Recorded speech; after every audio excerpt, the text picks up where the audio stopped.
I guess what I would say is the ACTA Hero of Intellectual Freedom Award is very important because people get a lot of pushback for speaking openly on campus, and it's good to have that celebrated somewhere.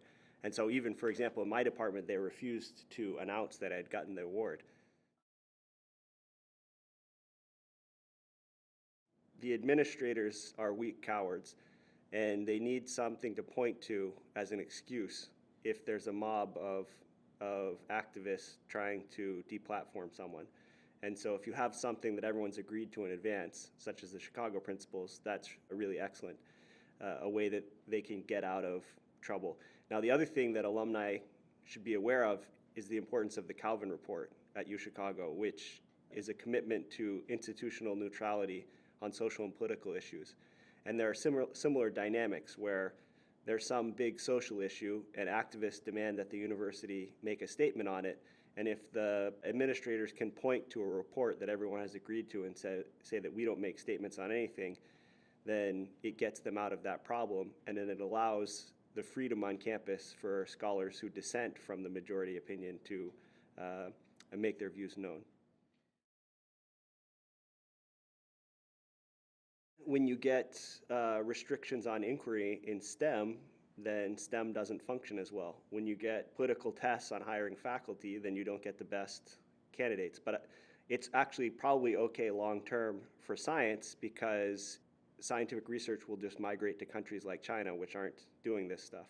So I said, when I look at faculty hiring, all I care about is the research potential of the individual and their potential to make an impact in the field, to change the field, and to significantly impact our view of how important scientific systems work, basically.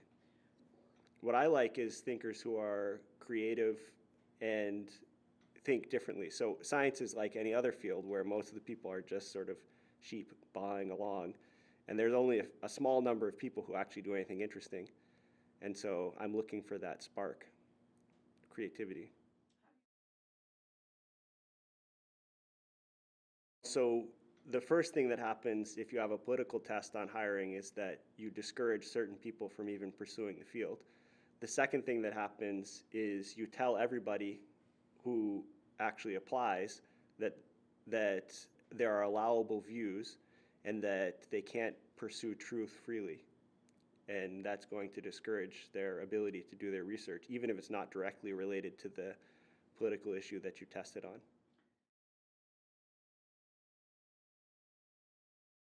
I started undergrad in 2000, and in that era, we didn't have an issue with openness on campus and being able to speak your mind.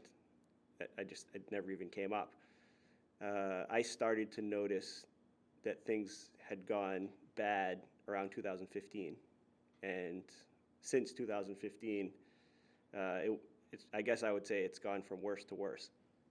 So it's going to take a lot of effort from organizations like ACTA, the alumni free speech organizations, and the political process. So, you know, the people who are representing people who want to have, you know, a good education for their children, they need to make that happen.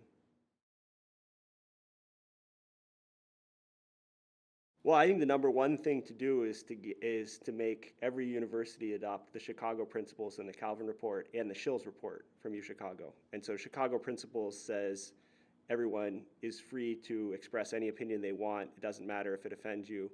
And if you try to stop other people from speaking, you can be expelled. The Calvin Report says that the institution can take no collective positions on social and political issues.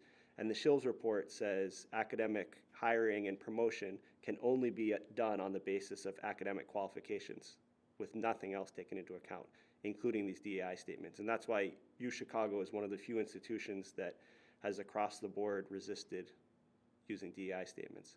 Yeah, these are all UChicago things. And so these are the sorts of things that alumni can pressure, or that politicians could say, you know, as a condition for federal funding, you need to have these reports in place, and, you know, we need to have, you know, we shouldn't be having reports from students that they're being violated, et cetera, et cetera.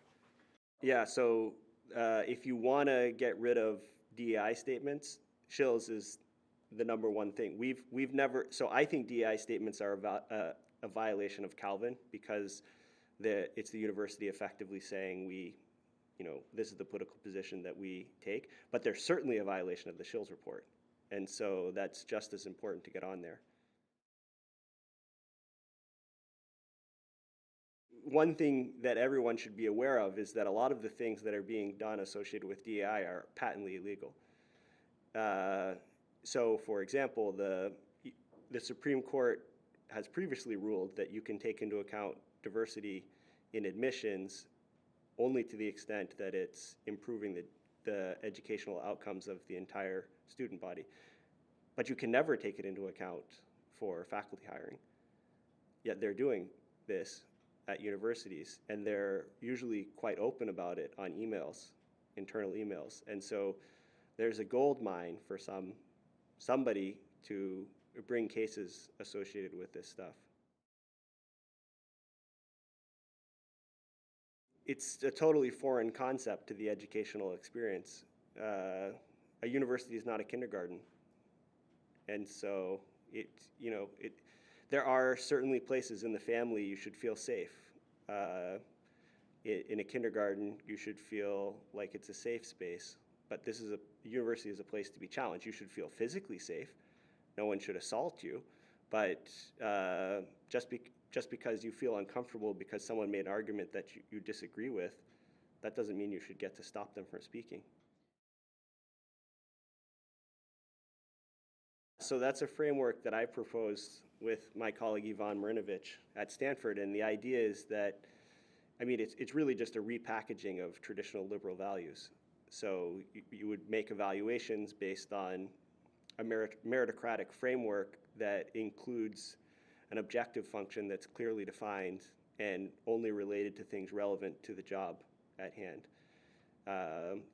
Equality in that case refers to equal treatment of applicants, not to equal outcomes.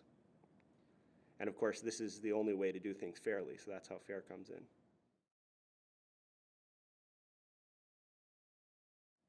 Well, I'm not sure the average American should care necessarily about what happens to Dorian Abbot, but they should care about their children getting indoctrinated at elementary school, which is what's going on now as a result of these theories that have come out of higher education.